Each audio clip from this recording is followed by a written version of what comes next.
జీ5 app download చేసుకుని పూర్తి ఎపిసోడ్లని ఉచితంగా చూడండి. 1 minute.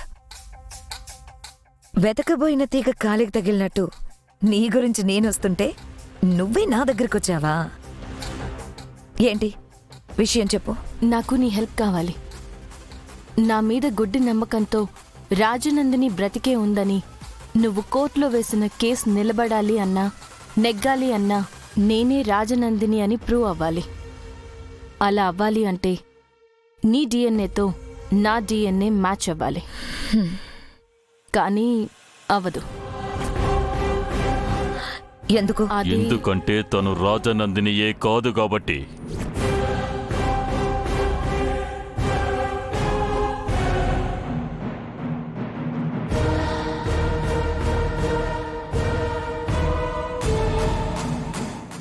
నువ్వు రాజనందిని చంపేస్తే మళ్ళీ రాజనందిని ఎలా వస్తుంది చెప్పు?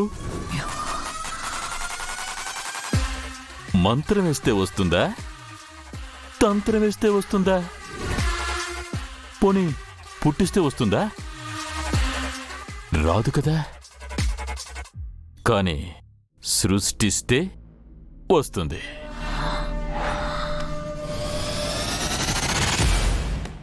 మనందర్నీ సృష్టించింది ఆ బ్రహ్మదేవుడైతే చనిపోయిన రాజనందిని సృష్టించింది మాత్రం ఈ జలంధరుడు.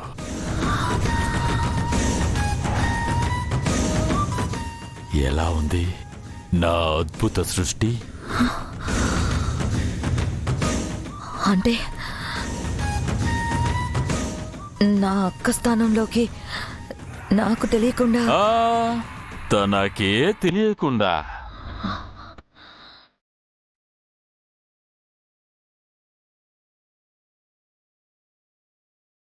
ఎస్, తనకే తెలియకుండా మ్యానుఫ్యాక్చరింగ్ జరిపించాను.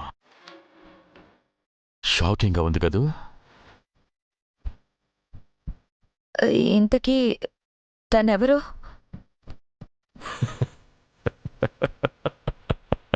తనకే తెలీదు.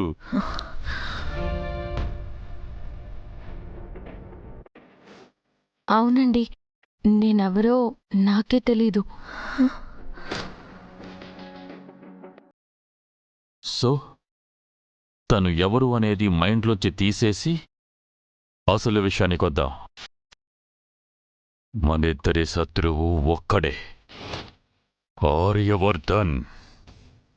ఒకరిది చంపాలన్న పగ అయితే ఒకరిది కట్టు బట్టలతో సహా రోడ్డు మీదకి తీసుకురావాలన్న పంతం.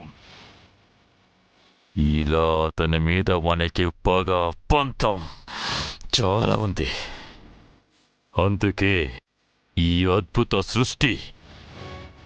జలంధర్, స్ట్రైట్ గా పాయింట్కి రా. ఏముంది? తారుమారు చేసో తక్కెడమారు చేసో ఫింగర్ ప్రింట్స్ మ్యాచ్ అయ్యేంత వరకు తీసుకొచ్చా. కానీ రేపు కోర్టులో ఫైనల్గా ప్రవేశపెట్టే డిఎన్ఏ రిపోర్ట్లో కూడా తనే రాజనందిని అని ప్రూవ్ చేయగలిగితేనే నా సృష్టికి ఫలితం దక్కినట్టు. అప్పుడు ఆర్య చచ్చినట్టు. తనని రాజనందినిగా యాక్సెప్ట్ చెయ్యాల్సిందే. అప్పుడు నువ్వు కోరుకున్న ఆస్తి నీకు దక్కుతుంది. తనకి ఆర్య భార్యగా పొజిషను దక్కుతుంది. నా పంతము నగ్గుతుంది. ఇవన్నీ జరగాలంటే రాజనందిని చెల్లివైన నీ డిఎన్ఏతో ఈ రాణి డిఎన్ఏ మ్యాచ్ అవ్వాలి. అలా ఎలా కుదురుతుంది? అయ్యేలా చెయ్యాలి.